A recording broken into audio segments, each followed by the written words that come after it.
Hello student, आज हम class 10th science chapter 1 रासायनिक अभिक्रिया एवं समीकरण पढ़ेंगे, जो कि बहुत आसान ही चैप्टर है और मैं आपको इजीली वे में समझाऊंगा, आसान में समझाऊंगा।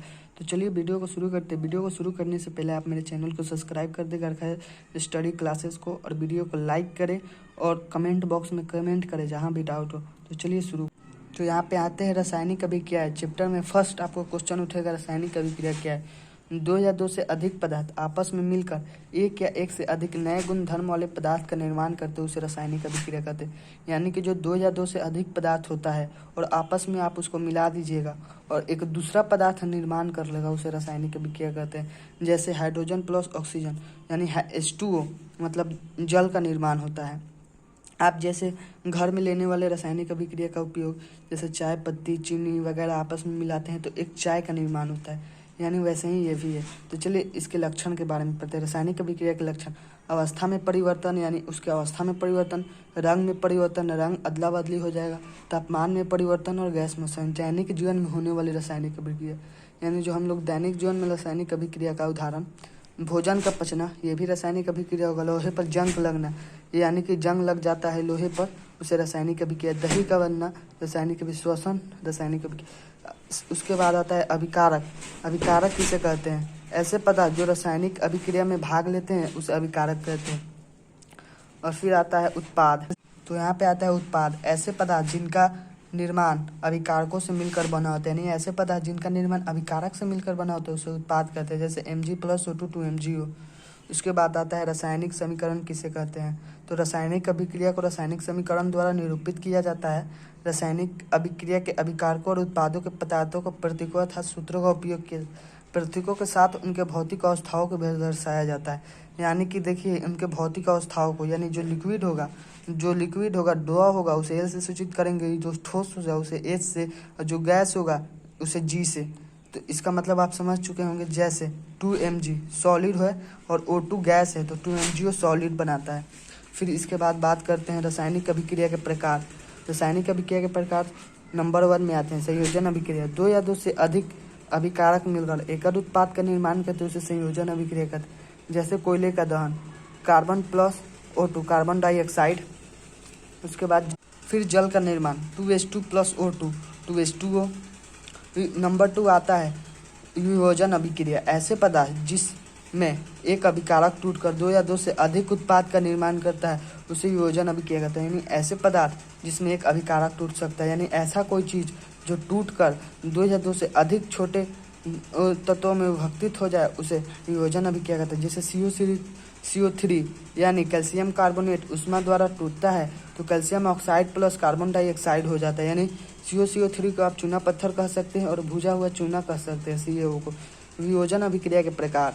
वियोजन अभिक्रिया के 3 प्रकार होते हैं। नंबर 1 ऊष्मीय वियोजन, जिसमें अभिकारकों को उष्मा द्वारा वियोजित किया जाता है उसे ऊष्मीय वियोजन कहते हैं। जैसे CO3 उष्मा से वियोजित कीजिएगा तो CO प्लस CO2।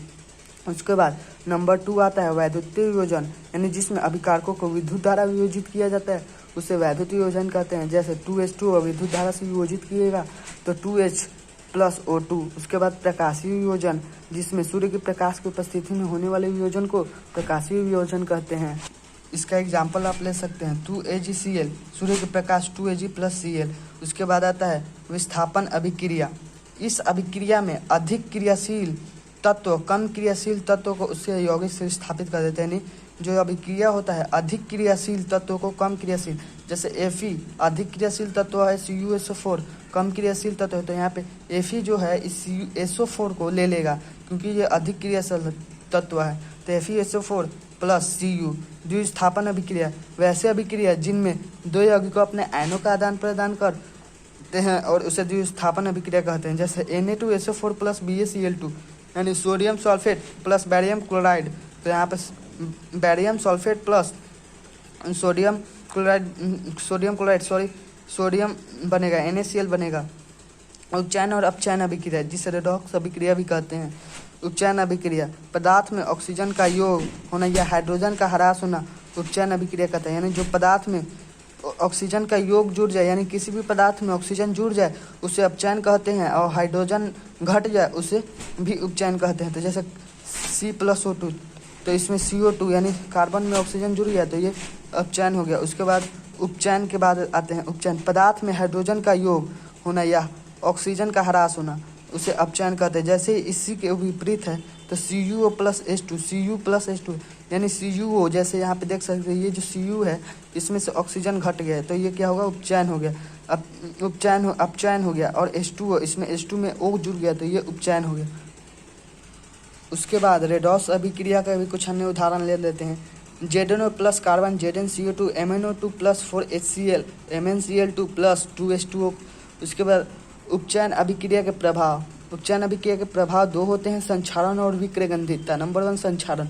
जब कोई धातु वायु, नमी, आर्द्रता के संपर्क में आता है उसे क्षारण कहते हैं। यानी जब कोई धातु वायु, नमी, आर्द्रता, अम्ल आदि के संपर्क में आता है उसे क्षारण कहते हैं। जैसे कि लोहे पर जंग लगना संक्षारण होगा, चांदी पर काली परत संक्षारण होगा, तांबे पर हरी परत संक्षारण। विक्रयगंधितता। वसायुक्त और तैलीय खाद्य पदार्थ वायु के संपर्क में आने पर अपचयित हो जाता है, जिसके कारण उसके स्वाद और गंध में परिवर्तन हो जाता है।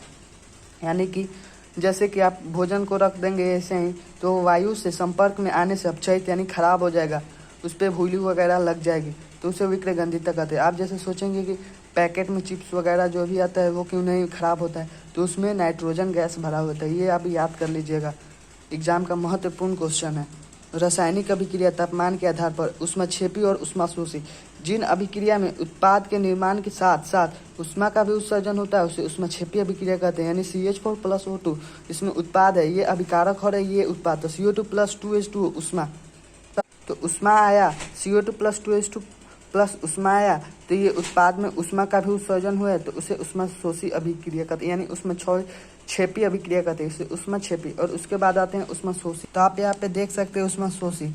जिन अभिक्रिया में अभिकारकों को तोड़ने के लिए ऊष्मा प्रकाश में विद्युत की आवश्यकता होती है उसे ऊष्माशोषी अभिक्रिया कहते हैं। CuCO3 ऊष्मा CO प्लस CO2 यानी CaCO कैल्शियम कार्बोनेट को ऊष्मा द्वारा तोड़ेंगे तो calcium oxide plus carbon dioxide होगा। तो हम लोग आज यहीं तक पढ़ेंगे और इसके बाद पार्ट 2 आप देख सकते हैं मेरे चैनल पे जाके। तो आज वीडियो को यहीं पे एंड करेंगे। अगर चैनल पे नया है तो चैनल को सब्सक्राइब करें। बाय।